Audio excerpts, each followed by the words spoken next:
Kanadas barskeste kyst I liten båt. Du kan følge turen på Facebook og YouTube. Vi blir veldig glad om du liker Facebook-sida og abonnerer på YouTube-kanalen vår.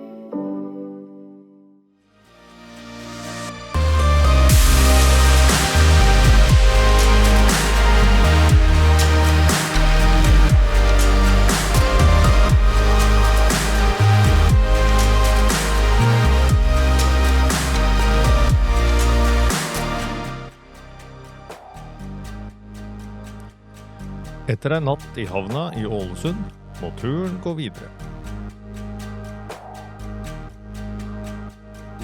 I strålende vårvær svinger blink tre og mannskap innom flere fine plasser.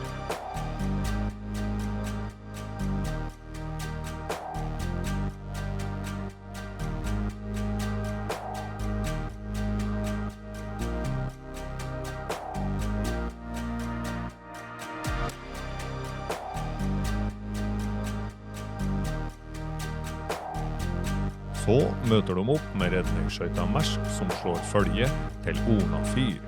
Redningsskøyta Mersk stod klar I 2008 og har et fast mannskap på 3 til 4 personer. Mersk har en slepekraft på 2,2 tonn, en rekkevidde på 165 nautiske mil og toppfart på 33 knop.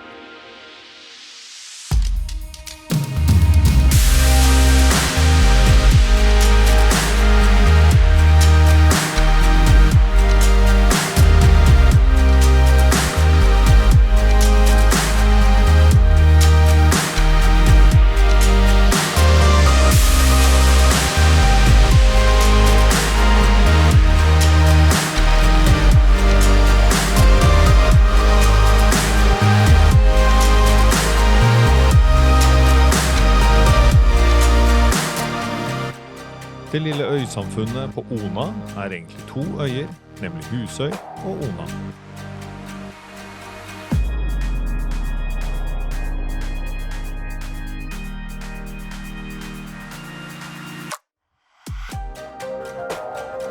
Fyret på Ona var tent første gangen 20. oktober 1867. Først med oljefyr, så var det elektrisk drift fra 1953.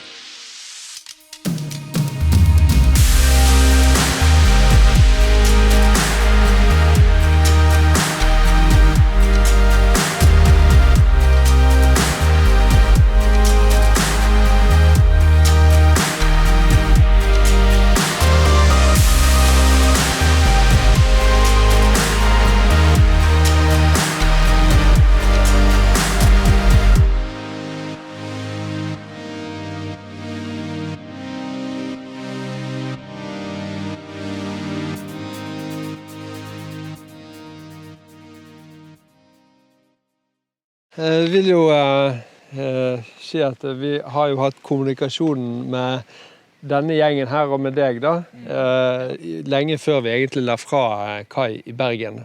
Så jeg hadde bare lyst til å ta en sånn rask runde på hvem man her I denne settingen da. Så hvis alle sier navnet sitt nå, så går vi en sånn runde. Ja, jeg heter Jan Børre Melsæter. Og vi ombord I redningsskøyta Mersk og det frivillige sjøredningskorpset RSRK Aukra.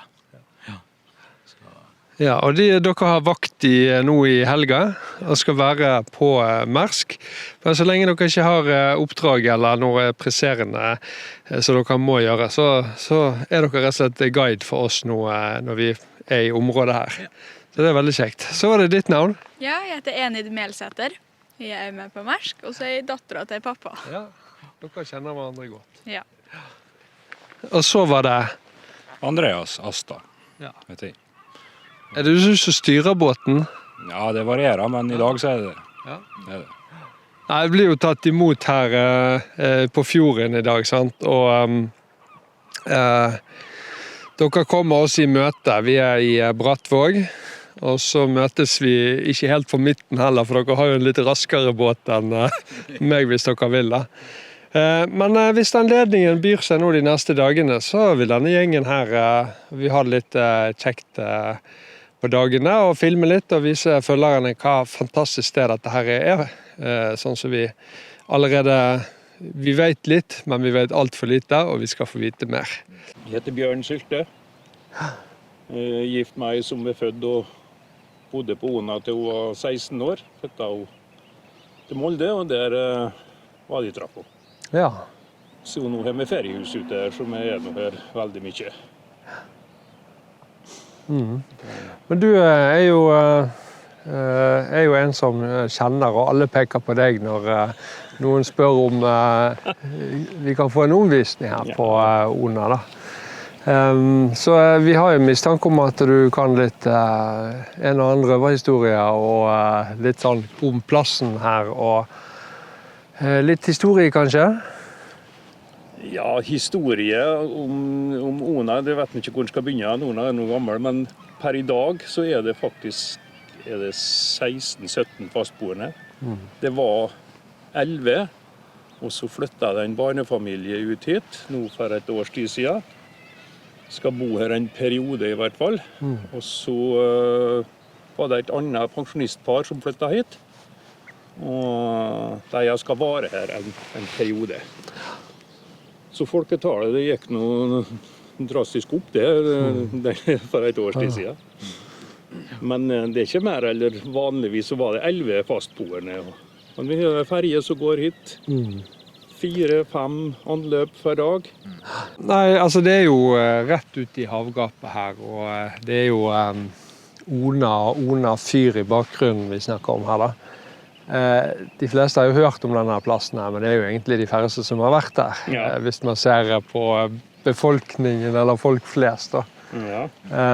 Det er jo en av veldig mange plasser langs kysten som der har vært flere som har hatt sitt bosted, da, men nå er det noen få fastboende igjen, som du sier, og en del fritids... Ja, mesteparten fritidsboliger nå, og det stort sett så er det folk som har tilknytning hit. Ja. Noen hus ble lagt ut for salg som uvedkommende, kan du si, har kjøpt. Det var noe, den historien kan jeg nå fortelle, det var et hus som ble til salgs borti her for kanskje 10 år siden nå.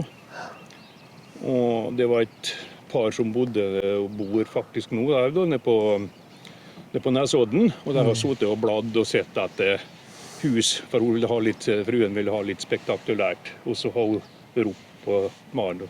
Nå har jeg funnet rette huset. Det er hus til salgs på en plass som heter Ona fyr.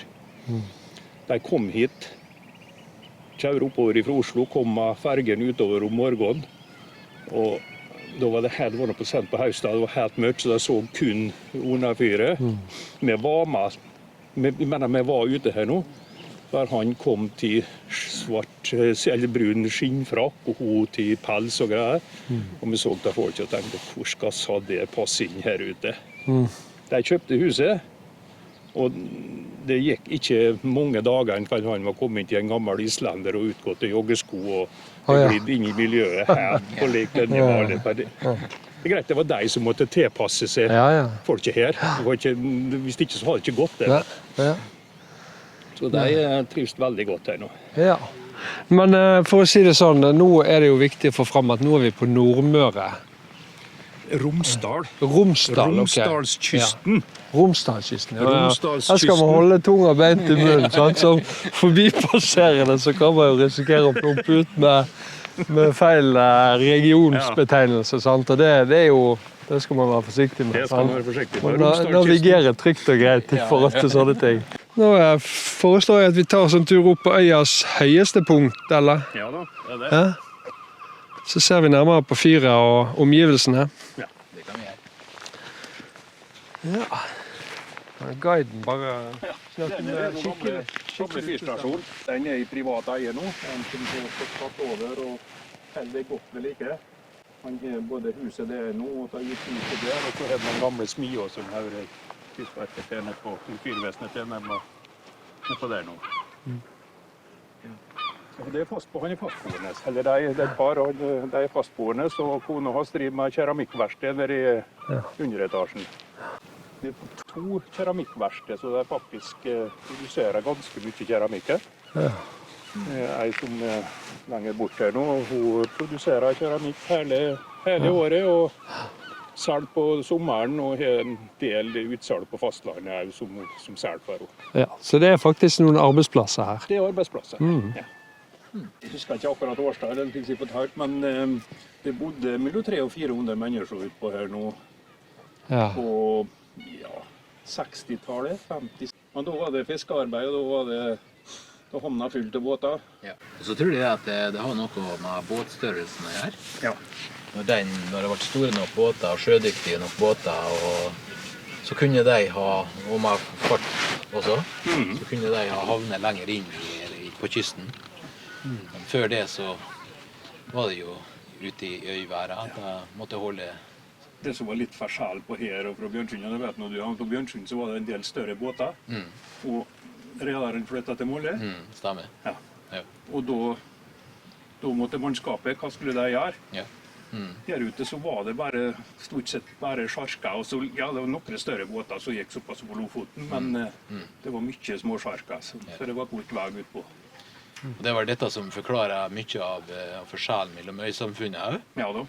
At her er det fortsatt fastboende, og det er fergeforbindelse, mens Bjørnsund er det per dags dato ikke rutebåt heller. Nei, Så nå er det og fraflytta. Ja. Og det er veldig isolert da, kan Ja, du si. ja. Men det er jo fritidshus, og folk holder jo øya og husene sine veldig godt for like. Ja. Jeg sitter og ser på disse husene her også. Det er jo mye mer harmonisk. Altså, det er jo ikke like hus, men de er litt i samme kategorien på en måte. Hvis man ser i tilsvarende byggefelt på land for eksempel, så er det jo mye mer forskjellige både stiler og her er liksom hagene, hvis man kan kalle det her. Det er jo noen svaberg og gress, sånn litt så rotete, men utrolig charmerende design på dette her da. Selv om det har ikke vært så mye lagt i designet, men det er gjennomført på en sånn måte at man har satt husene opp på noen steinknauser, og så... Her vet du hva det var væreier.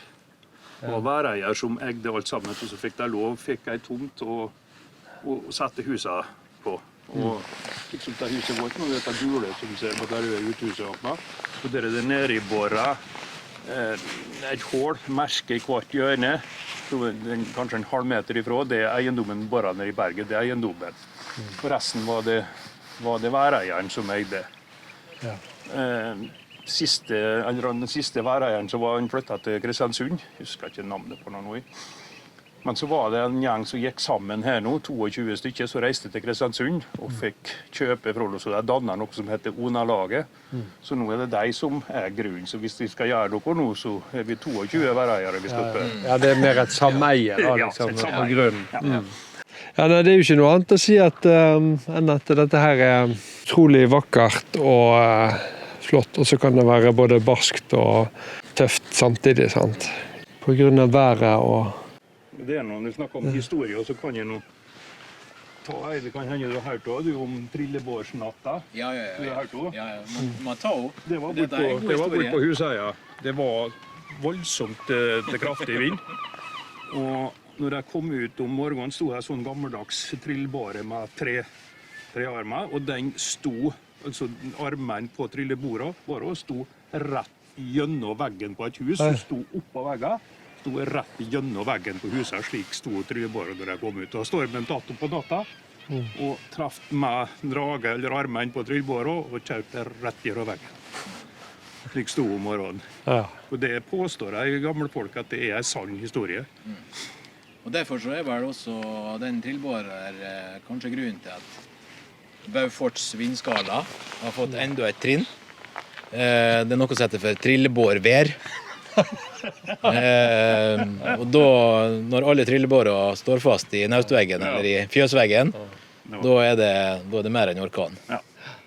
Ja, nei, altså man snakker her om et område der det fyker litt jernvarer, trillebårer, traktor gjennom luften av og til, og da kan det av og til være greit å holde seg litt inne da, hvis det blir for gale. Men det skjer av og til. Ja. Ja, vi kommer jo ikke inn i fyret her da, men det er jo en flott konstruksjon da. Metall ser det jo for meg ute, og betong selvfølgelig i fundamentet. fullautomatisert, og Kystverket har full kontroll. Jeg er ute og ser etter og følger. Det her var jo sine runder der langs kysten. Nei, men dere som bruker hva skal vi si, merkingen langs sjøen, så opplever dere at dette her ser dere ofte når dere er ute, og det virker. Ja, det er bra. En god ledesnor. Ja. Det var fullstendig oppusset utvendig for hvor mange år er det siden? 5 år siden kanskje? Ja, jeg tror det. Da bygde jeg stillas opp i rundt hele fyret, dekte med plast og bygde tak over. Ja. Så helt innebygd hele fyret, og så sandblåste jeg det og grunnet, reimet og grunnet og malet det. Jeg holdt på om sommeren, og det var det fineste sommeren som har vært her. Og så stakkaren så holdt på innom den plastikkpresenningen med sandblåsing da. Jeg holdt på en liten stund, og så kom der ned på haugen nede i havna, og så var det opp at å jobbe en stund, og så ned og styrte ned i havna igjen.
Verdens barskeste kyst, i liten båt, er produsert av Digital Creations, og vi takker alle støttespillere til prosjektet. Du kan følge turen på Facebook og YouTube. Vi blir veldig glad om du liker Facebook-sida og abonnerer på YouTube-kanalen vår.